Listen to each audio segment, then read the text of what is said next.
அசையாம ஒரு இடத்துல நிக்க வைப்பாங்க. லேசா அசைஞ்சா கூட நல்ல நெருப்புல காய்த்த அந்த கம்பி இல்லைன்னா கத்தியால என்ன செய்வாங்க அப்படின்னு சொன்னா குத்துவாங்க, சூடு போடுவாங்க.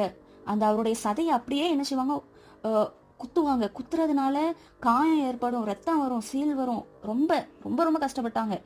அப்புறம் ஒரு ஒரு ஒரு ரூமுக்குள்ள போட்டு ரொம்ப பசியா இருக்குன்ற அந்த எலியை அந்த ரூமுக்குள்ள விட்டு அவரை கடிக்க வைப்பாங்க. நிறைய எலிகள் அவரை கடிக்கும்.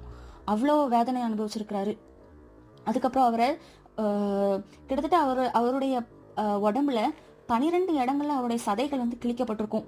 18 இடங்கள்ல அவருக்கு தீக்காயம் ஏற்பட்டிருக்கு. இதை விட ரொம்ப ரொம்ப கொடுமையான ஒரு தண்டனை என்ன அப்படின்னு பார்த்தோம்னா, அவரை ஏசப்பாவை எப்படி சிலுவையில கட்டுனாங்களோ அதே மாதிரி கட்டி கீழே படுக்க வச்சிருவாங்க.